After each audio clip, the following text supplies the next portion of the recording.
Playground కాదు, దయచేసి వాక్యం చెప్పే వరకు దయచేసి డిస్టర్బెన్స్ చేయకండి.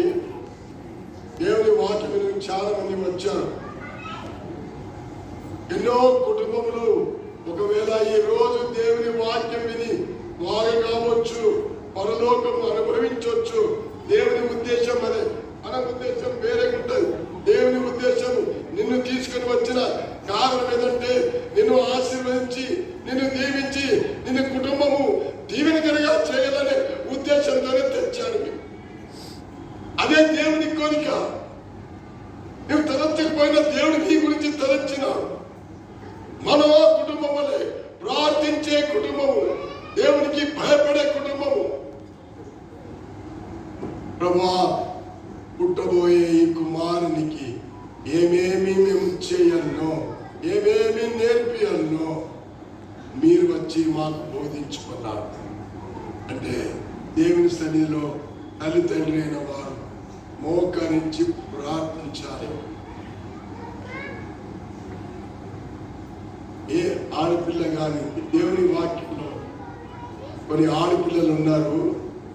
వాళ్ళు ఏం చేశానంటే దేశము తల కింద చేశారు.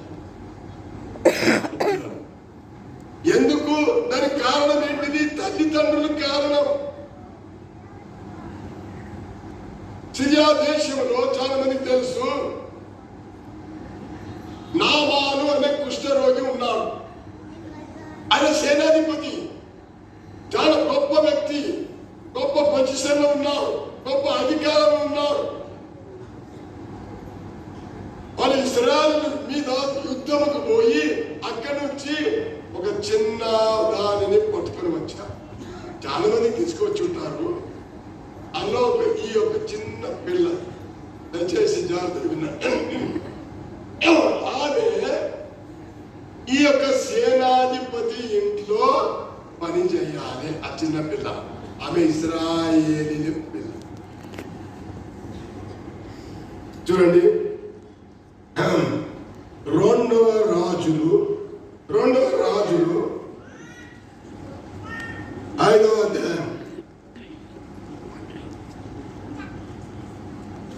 2 రాజులు 6వ అధ్యాయము 18వ వచనం. ఆ దండు వారు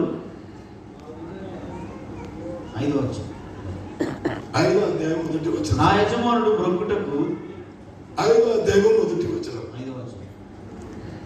ఇశ్రాయేలు రాజు తన వస్త్రము చింపుకొని నా సంగతి దైవజనుడిని ఎలీషా వినిపినప్పుడు అతడు నీ వస్త్రమును నీవెందుకు చింపుకొంటివి?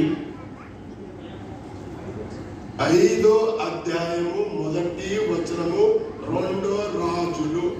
సిరియా రాజు సైన్యాధిపతి అయిన నయమాను అని ఒకడు ఉండెను. అతని చేత యెహోవాయే సిరియా దేశమునకు జయమును కలుగజేసి ఉండెను. కనుక అతడు తన యజమానుని దృష్టికి ఘనుడై దయ పొందిన వాడాయను. అతడు మహాపరాక్రమశాలి అయినను గాని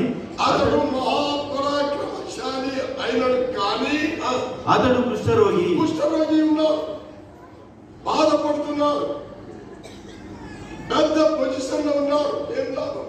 నెమ్మది లేదు. ఆ కుటుంబంలో దేవుడు పిల్లలు నెక్స్ట్ వచ్చిన సిరియనులు గుంపులుగా బయలుదేరి ఇశ్రాయేలు దేశం మీదకి పోయి ఉండిరి. వారచ్చట నుండి ఒక చిన్న దాన్ని చెరగొని తేగా, ఒక చిన్న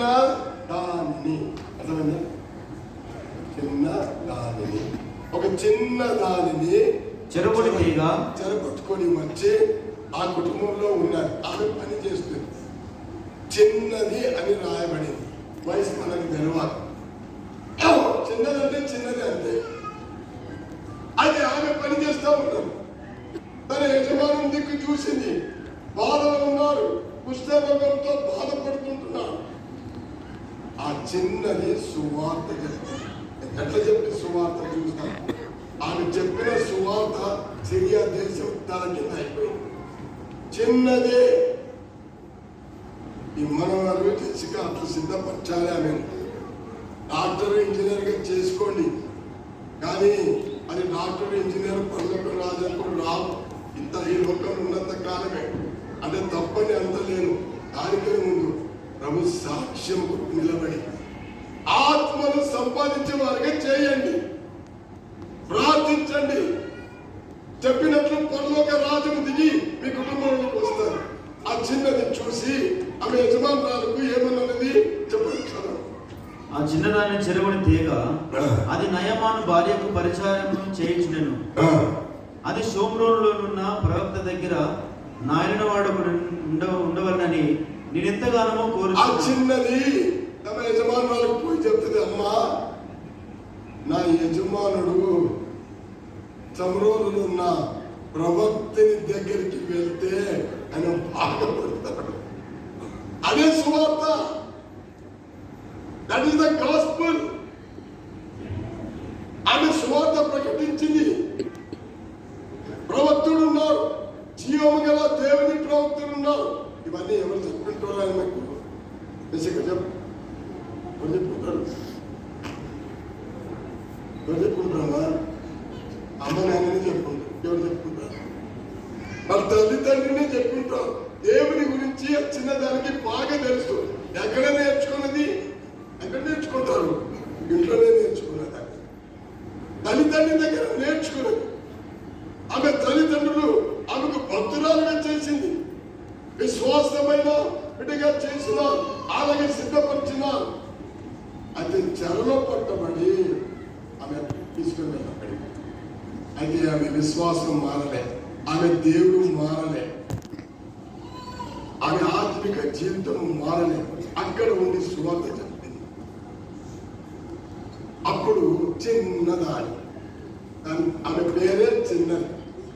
చాలా మందికి ఎప్పుడు చెప్తా ఉంటారు చిన్నది అని. ఎందుకు చెప్పాడు దేవుడు? పేరు రాయొచ్చు కదా, పేరు రాస్తే అయిపోతుంది కదా, మరి చిన్నదని ఎందుకు రాయాలి? నేను చెప్తాను. ఇప్పుడు మీకు అడిగినా మీరు చెప్పలేరు. చిన్నదని ఎందుకు రాశారంటే పెద్దలకు సిగ్గురాని. అర్థమైంది కదా? పెద్దలకు సిగ్గురానికి చిన్నదని రాశారు. ఆ చిన్నది దేశ